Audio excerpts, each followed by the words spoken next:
A lo largo de 1924, Friedrich Wilhelm Murnau rueda El último, con Emil Jannings de protagonista. Es una producción de la UFA a la que el productor Erich Poma destina un enorme presupuesto. El guión es de Karl Mayer.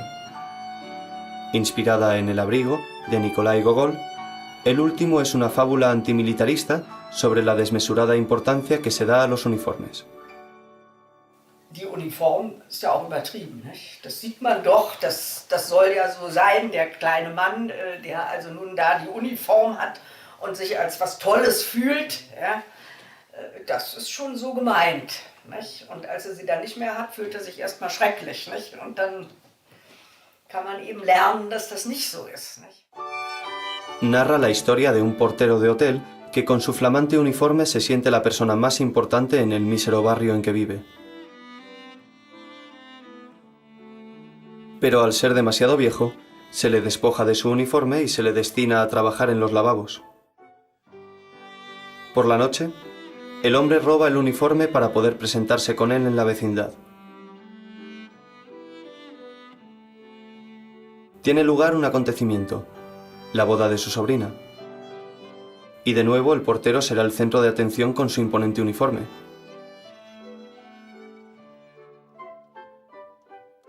Cada mañana guardará el uniforme en consigna antes de ir al hotel para trabajar en los lavabos.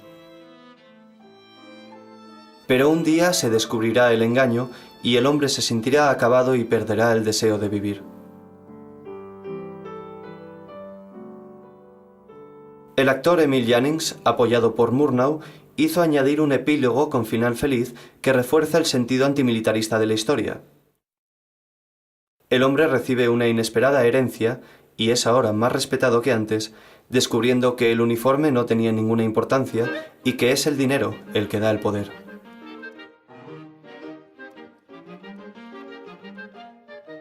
Emil Jannings, con solo 40 años, hacía el papel de anciano portero gracias a un cuidadoso trabajo de maquillaje y peluquería de Valdemar Jabs.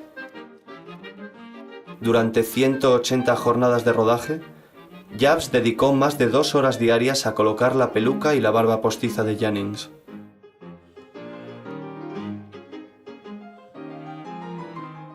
La librea de portero, que burlando a la censura hacía pensar en un uniforme militar con sus brillantes botones y galones dorados, fue encargada a una conocida empresa de Berlín.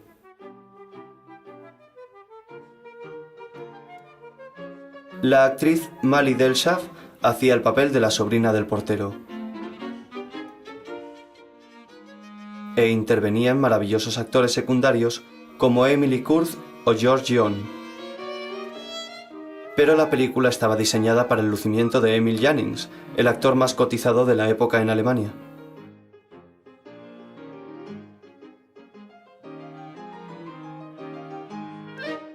Sobre un presupuesto total de 1 millón de marcos, el sueldo de Jannings ascendía a 600.000 marcos. Es war ja, ich meine, dieser Film, dieser letzte Mann, da war ja sehr viel Emil Jannings, der auch natürlich bei den Besprechungen dabei war. Und, aber es war nicht so sehr wie in den späteren Filmen die Schauspieler, nur ausschließlich, sondern der Raum spielte eben eine große Rolle, nicht? Der Hintergrund, und ich glaube, dass jemand wie Emil Jannings auch sehr gut wusste, dass das ihn gerade hebt, ja. Los decorados fueron obra de los arquitectos Robert Herth y Walter Rohrig. Hicieron croquis de todos los planos en unas libretas que llevaban al rodaje. Es gab ja diese Bücher, wo die ganze Folge aufgezeichnet war. Alle Kameraeinstellungen, war alles besprochen, nicht? Alles war gezeichnet. Ja? Und mein Vater hatte dieses, dass er bei der Besprechung immer saß und zeichnete. Ja? Es gab unendliche Skizzenbücher, die zum großen Teil auch weg sind. Und jede Einstellung wurde gleich gezeichnet. Und das schätzte Murnau auch sehr, das weiß ich, ja? Weil er das gleich optisch sehen konnte.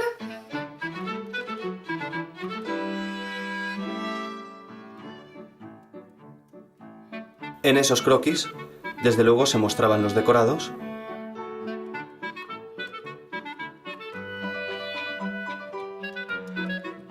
pero también la iluminación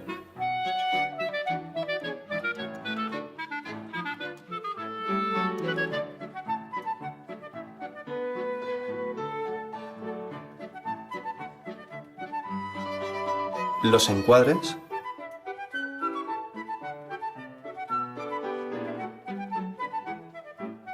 e incluso los movimientos de cámara. Und da stand dann eben unten drunter, Kamera fährt nach rechts. Also die Kameraeinstellungen waren alle drin. Und so nehme ich an, dass Freund da auch beteiligt gewesen ist, denn das hätte sie ja nicht machen können. Cada tarde, al acabar el rodaje, Murnau llevaba a su casa de Douglasstrasse a los decoradores para discutir el rodaje del día siguiente. Später erinnere ich mich, dass mein Vater so mit Schünzel zum Beispiel Ärger hatte. Und obwohl die Arbeit wunderbar war, aber es war Ärger. Das habe ich nie gehört von der Arbeit mit Murnau. Ja? Das war eigentlich so, dass man abends noch zusammensaß. Er kam ja auch nie nach Hause, weil bis in die Nächte gearbeitet wurde. Das weiß ich von meiner Mutter, die das nicht so gut fand. Ja. Los decorados fueron construidos en los terrenos de los estudios Neubabelsberg de Berlín.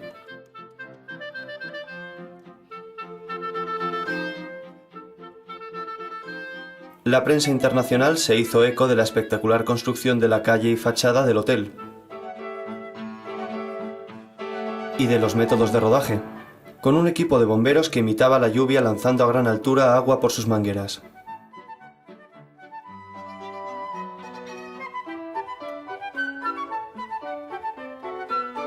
Aunque no siempre el resultado era perfecto.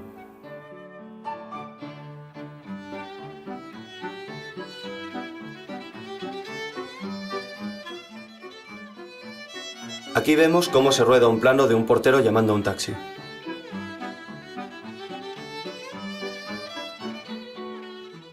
Tras él vemos un enorme edificio. En realidad es una construcción en falsa perspectiva de tan solo 8 metros de altura.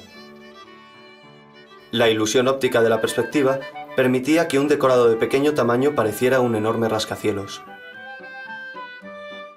Para producir esta ilusión se trucaban todos los elementos visibles. En primer término pasaban grandes coches. Tras ellos otros más reducidos conducidos por niños y en planos posteriores pequeñas maquetas manejadas a distancia.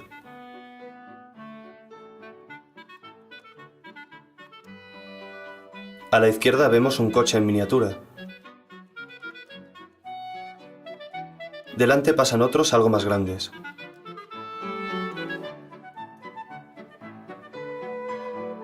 Y al fondo pasan pequeñas siluetas de coches recortadas subiendo por unos raíles. El efecto del conjunto es soberbio.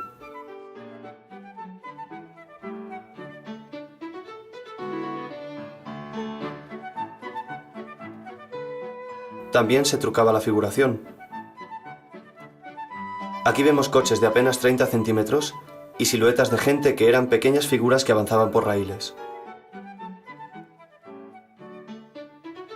Un operario las manejaba moviendo los cables en los que estaban sujetas.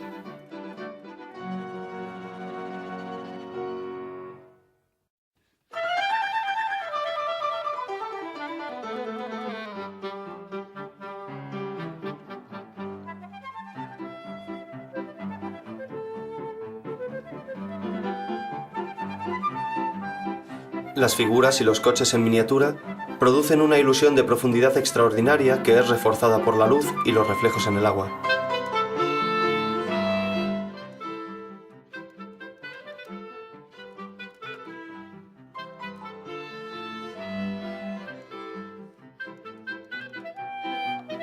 Volvemos a encontrar figuras recortadas en el interior del hotel, incluso con un sillón en miniatura situado en un suelo inclinado. Aquí dan profundidad al hall.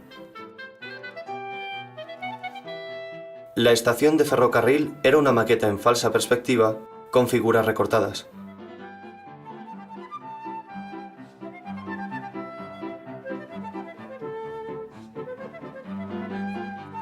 Podemos ver cómo también aquí se mueven las figuras. Y se sustituyen por otras para otra escena.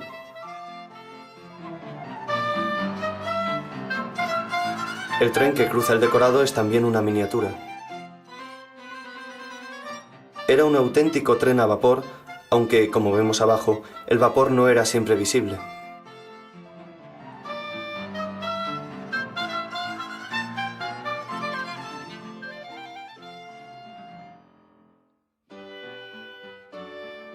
La combinación de todos estos decorados y efectos con un gran número de coches y figurantes lograba una sensación de realismo en los decorados. Realismo reforzado por los numerosos rodajes nocturnos. El operador Karl Freund fue otra figura clave en esta película. En esta foto podemos ver que se está rodando con dos cámaras.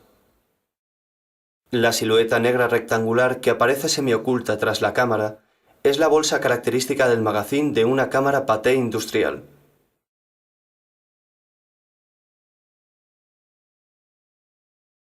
La otra cámara era propiedad de Karl Freund,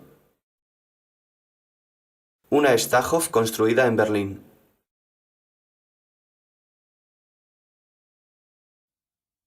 Con estas dos cámaras se rodaron numerosas tomas destinadas a montar al menos 3 negativos distintos. Uno de estos negativos estaba destinado a la exportación para la distribución de la película en el extranjero, y en general sus tomas eran de peor calidad, más lentas y más largas.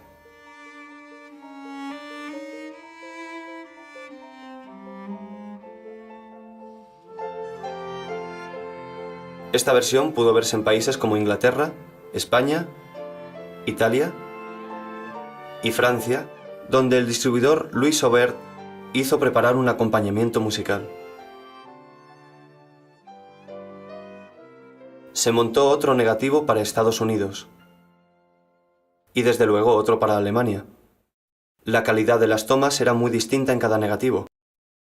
En el negativo de exportación vemos que cuando la mujer va a apagar el farol, un eléctrico se adelanta y apaga la luz sobre la mujer antes de tiempo. En el negativo americano, una luz arriba se apaga.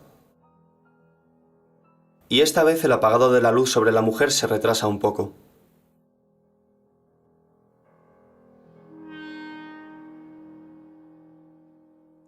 Y en el negativo alemán podemos ver el efecto bastante conseguido.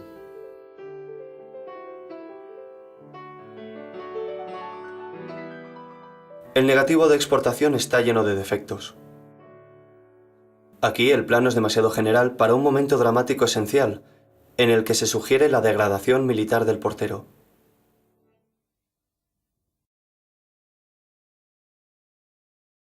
La caída del botón parece idéntica en las 3 versiones, pero vemos que cae de arriba en la versión americana y en la alemana y entra por un lado en la de exportación. En el negativo de exportación resultan exageradas las fluctuaciones del foco que simula la luz del fuego de la chimenea.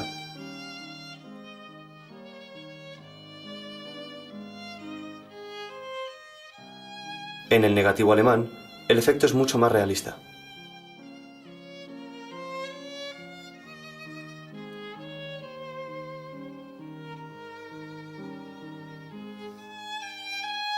Podemos ver que en el negativo de exportación, situado abajo, los planos suelen ser demasiado lejanos.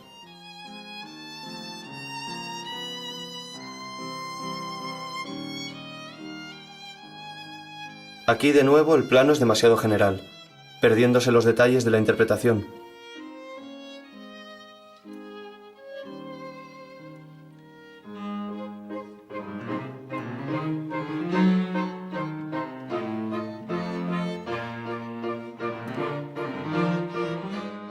Y en este plano el actor está de espaldas.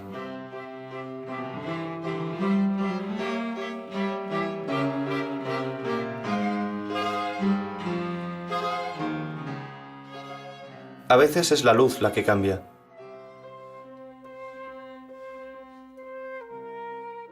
O la sombra, que falta en el negativo de exportación.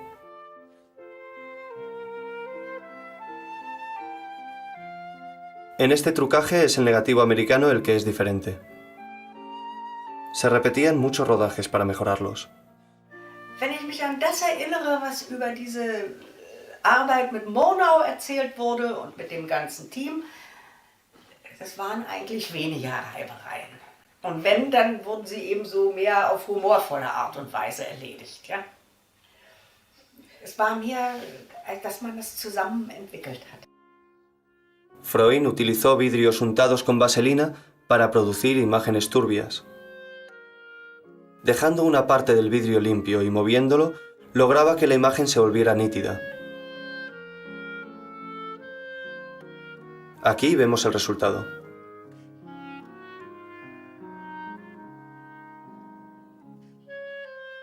Karl Freund hizo muchos experimentos visuales, moviendo lentes ante el objetivo.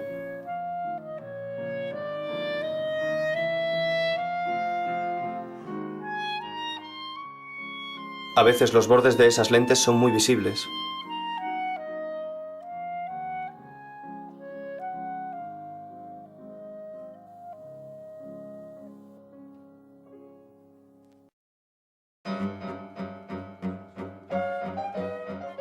Para el plano del sueño, se manipulaba una lente colocada delante del objetivo, moviéndola al ritmo de los pasos de Freund, que llevaba la cámara en mano. Para el negativo alemán, a la derecha, se utilizó la versión con el efecto más marcado, y para el americano, abajo, el más tenue.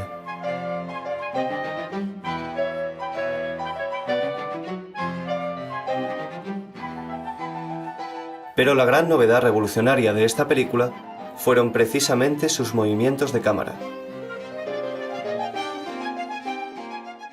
Para ellos, Freund utilizó su cámara Stahov de tan solo 8 kilos de peso. Le puso un visor deportivo y un motor. Y se la ataba al cuerpo con correas, avanzando con ella tras el actor. Lógicamente, no podía ver con detalle los encuadres, que variaban mucho de toma a toma. Aquí, en el negativo de exportación a la izquierda, vemos cómo se pierde al portero, que tarda demasiado en reaparecer.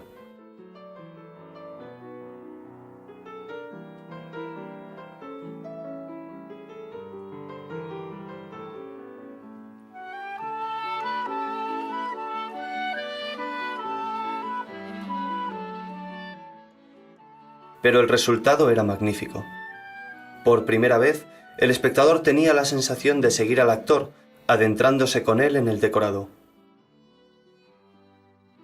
La publicidad explicaba que la gran novedad de esta película era que el espectador sentía que acompañaba al actor cuando andaba o atravesaba una calle, y que el modo con el que lo habían logrado los técnicos de la UFA se guardaba en secreto.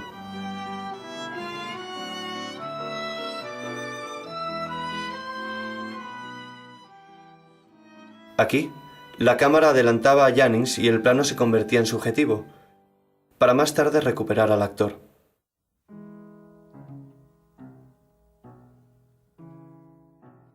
Pero en la versión de exportación, el portero tardaba mucho en pasar.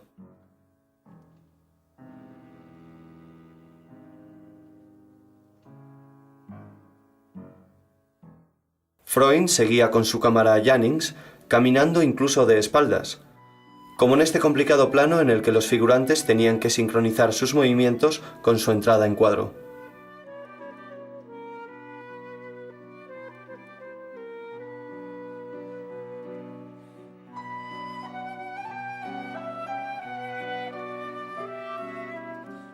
Al nuevo sistema de rodaje se le puso por nombre la cámara desencadenada.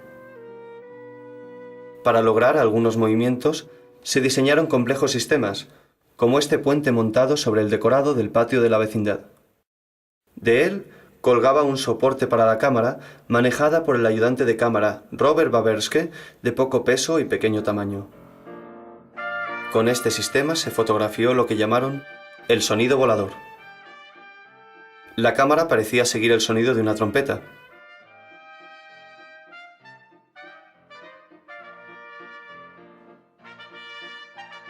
El efecto de sonido volador era extraordinario. En esta otra escena, la cámara parecía seguir las voces de las viejas del vecindario.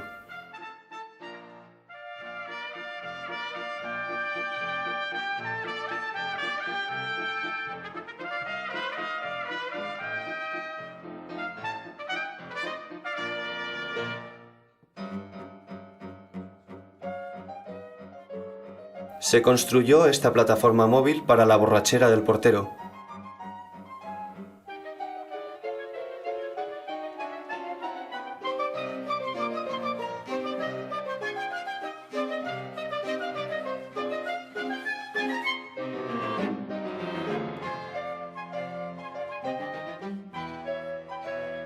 Y esta toma subjetiva la rodó Freund con la cámara atada al pecho.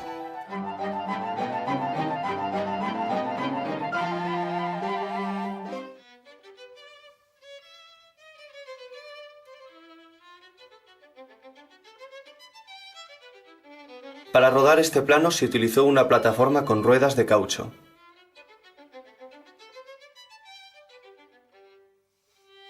Pueden verse las huellas de los neumáticos en el suelo.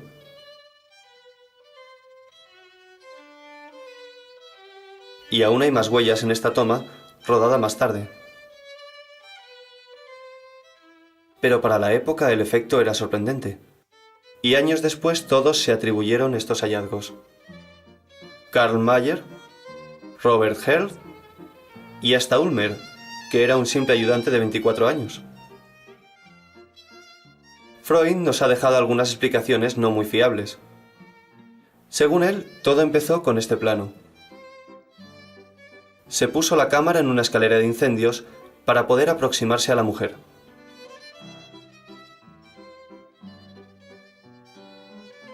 Para la escena de inicio, Freund cuenta que montó la cámara en una bicicleta, con la que descendió en el ascensor y atravesó el hall hasta la puerta. Pero esa acción se mostraba dividida en dos planos. Y viendo en otras escenas el pequeño ascensor, no parece claro que en él pudiera ir Freund en una bicicleta.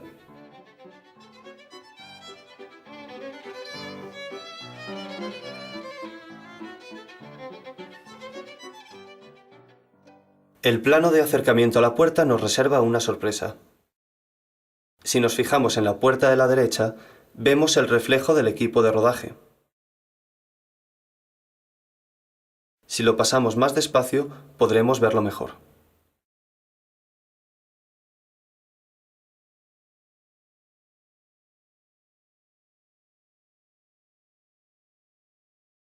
Y en esta otra toma, lo vemos con más detalle.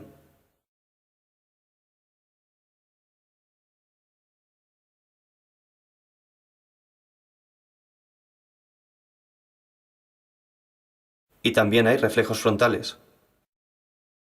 Estamos viendo a Karl Freund sentado con su bata blanca. En esta toma, la puerta estaba abierta, pero podemos ver los reflejos frontales.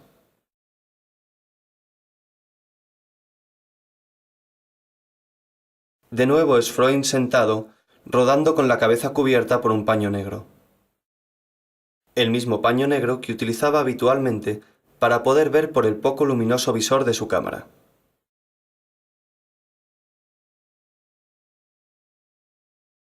En lugar de una bicicleta, hemos visto a Freund sentado en una silla, rodando a manivela sobre una plataforma móvil. Como esta, utilizada en la UFA un año más tarde.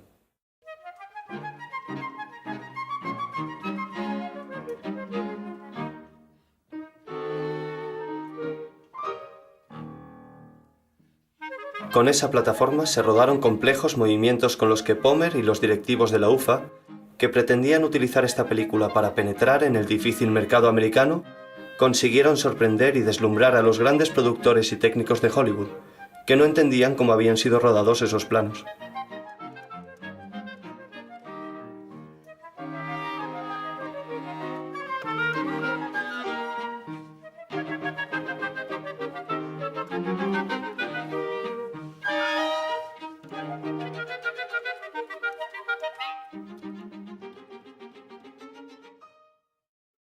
Ich kann mich also erinnern an diese Geschichte. mit dieser beweglichen Kamera im letzten Mann, wo er dann aus Amerika angefragt wurde, wie das denn eigentlich funktionierte. Das ist direkt an Ort und Stelle entwickelt worden. Das war nicht in dem Sinne geplant. Plötzlich kam man auf die Idee, das zu machen und das funktionierte und so war ja vieles. Pero curiosamente, la versión americana tenía menos movimientos de cámara que las otras. En esta escena la acción es demasiado lenta. El gerente entrega la carta de despido. El portero no sabe qué hacer con su gorra. La deja. Busca sus gafas.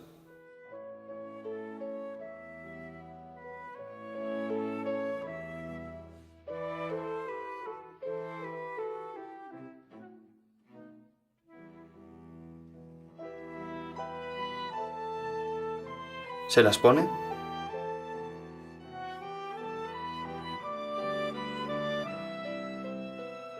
Y comienza a leer.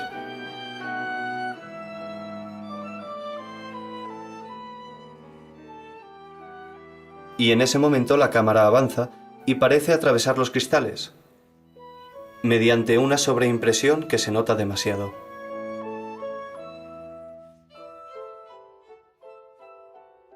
Los alemanes solo querían mostrar movimientos perfectos a sus competidores de Hollywood. Y para la versión americana, se rodó una versión más ágil. Pasamos directamente al interior para ver al portero que deja su gorra.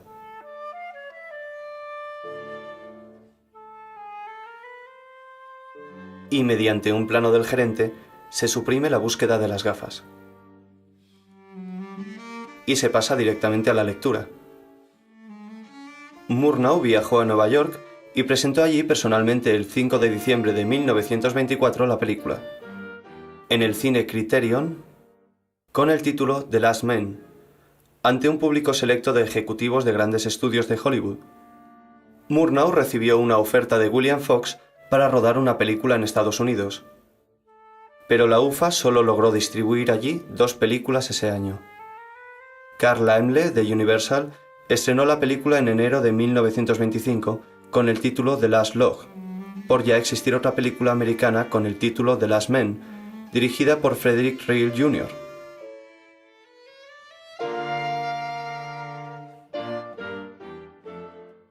Hugo Riesenfeld preparó una cuidada música de acompañamiento con temas de repertorio.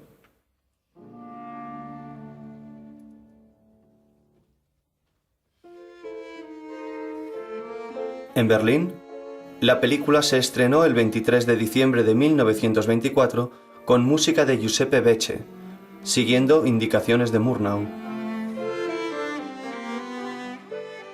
Murnau, das war der vielseitig begabte Regisseur, der visuell und aber auch hören konnte und Musik war ihm unheimlich viel. Se incluyó un tema de la ópera Andrea Chenier por tratar un tema similar. Un mayordomo es despedido por ser muy viejo. Era una referencia para espectadores cultos. Es lief sehr viel mit Anspielungen, glaube ich. Ja? Und so natürlich mit Anspielungen, die damals war ja doch sehr vieles noch literarisch. Und alle kamen sie aus dem Milieu des Bildungsbürgertums eigentlich, bis auf Röhrig. Und da war das hatte man, das wusste man, das hatte auch jeder zu verstehen. Da brauchte man das gar nicht so deutlich zu sagen. Nicht? La película se mantuvo mucho tiempo en los cines.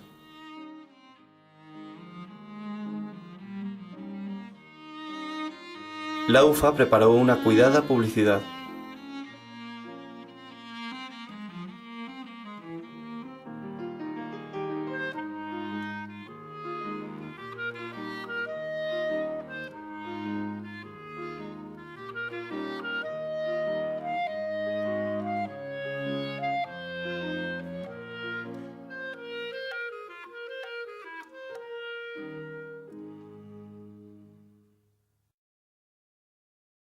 Theo Matejko diseñó el cartel, y una carpeta de litografías en una serie limitada y numerada que la UFA utilizó como regalo de lujo.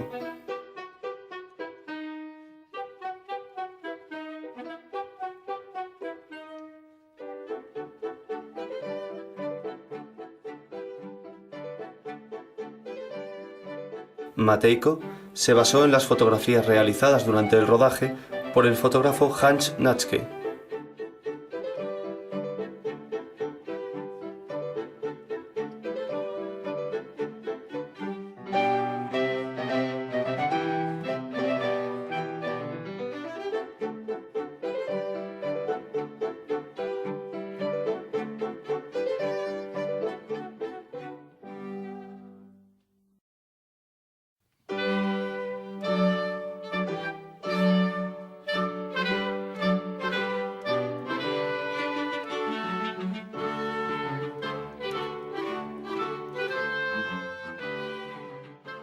Hans Natschke también realizó durante el rodaje varias fotos oficiales de Murnau para la UFA.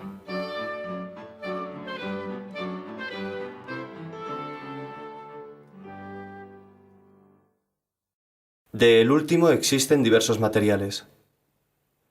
Una copia procedente de Australia contiene muchos rótulos en inglés añadidos en 1925 por la distribuidora Australasian Film Limited afincada en Nueva York. Esta copia fue tirada en 1925 en Estados Unidos a partir del negativo enviado a la Universal por la UFA y contiene también los rótulos americanos.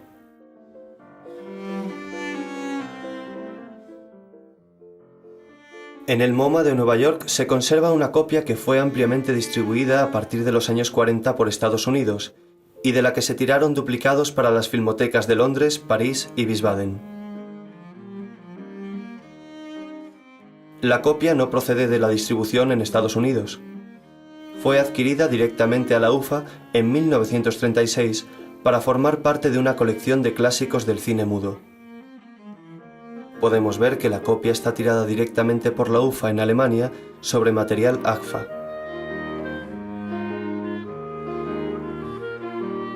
Los rótulos flash alemanes fueron eliminados y se sustituyeron por otros en inglés encargados en 1936 por el MoMA a un estudio fotográfico.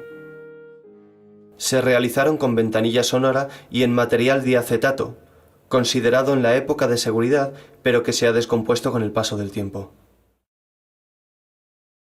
En Wiesbaden se han conservado unos rótulos encargados por los directivos de la UFA que no consideraban comercial una película sin rótulos. Se incluyeron en una versión que pasó censura apenas un mes después del estreno en Berlín.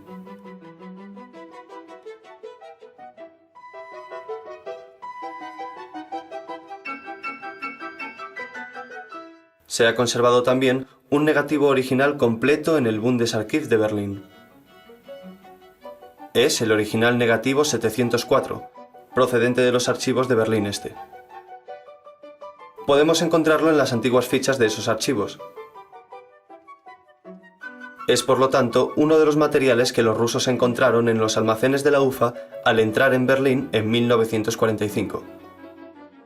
Había que saber si este negativo correspondía a la versión alemana. Para ello lo examinamos cuidadosamente junto a una copia positiva tirada del mismo negativo. Lo primero que observamos fue la existencia de rótulos flash ingleses junto a americanos e incluso alemanes, todos ellos de los años 20. Esta mezcla de rótulos parecía indicar que se trataba de un negativo destinado a la exportación. En este plano podemos ver una mancha blanca.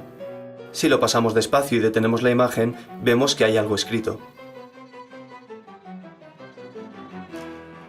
En el negativo vemos que han escrito con tinta Titolo, en italiano. Es una prueba de que es el negativo de exportación que fue enviado a Italia. También estuvo en Inglaterra. Este es un fotograma de un rótulo realizado en Inglaterra en 1925, cuyo texto no corresponde ni al rótulo de los años 30 realizados por el MoMA,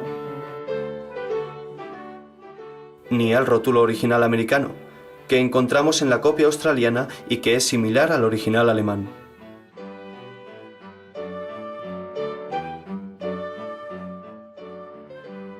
La tipografía de los rótulos de arranque de los epílogos americano y alemán es idéntica, lo que prueba que ambos fueron realizados en Berlín en 1924. Durante el rodaje en Neubabelsberg, se prepararon los planos con texto para la versión americana.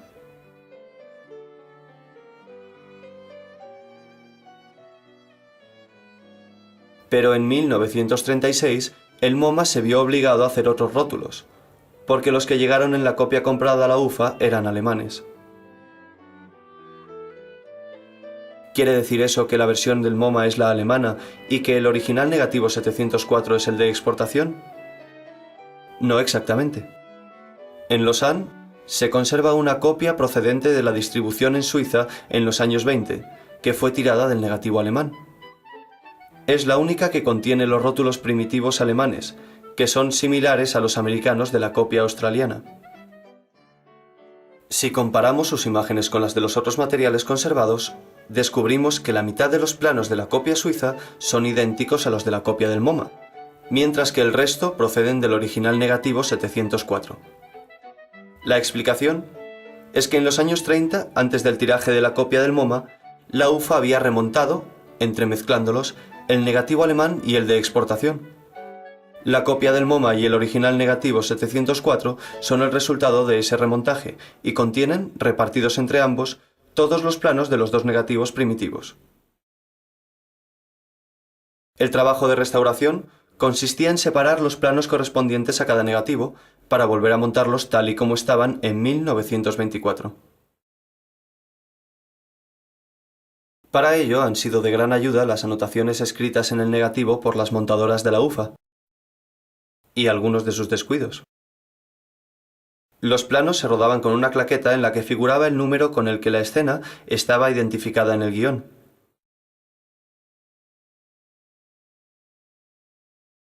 Al iniciarse el montaje, se quitaban los fotogramas que mostraban la claqueta y el número se copiaba con tinta en los primeros fotogramas de cada plano.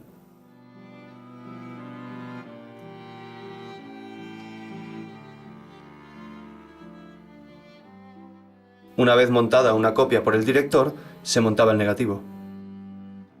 Se retiraban los fotogramas con los números de claqueta y se escribía con tinta en el borde del negativo el número definitivo del plano. En cada negativo se aplicaba un sistema distinto de numeración.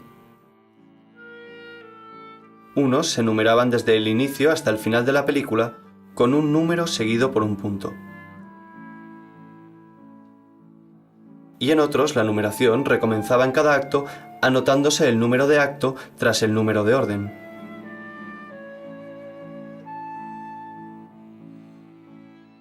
En el original negativo 704 encontramos los dos sistemas de numeración alternándose.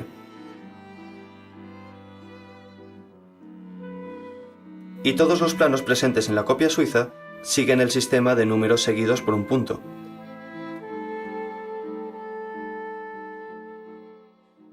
En la copia del MoMA pueden verse restos de esa misma numeración. Y los planos con el número seguido por un punto corresponden también a los de la copia suiza.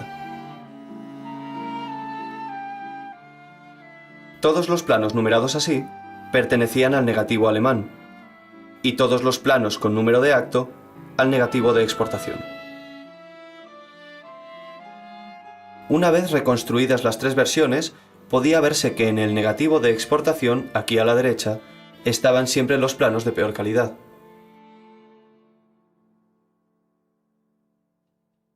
Pero también en el negativo alemán hay errores. Aquí el monóculo cae.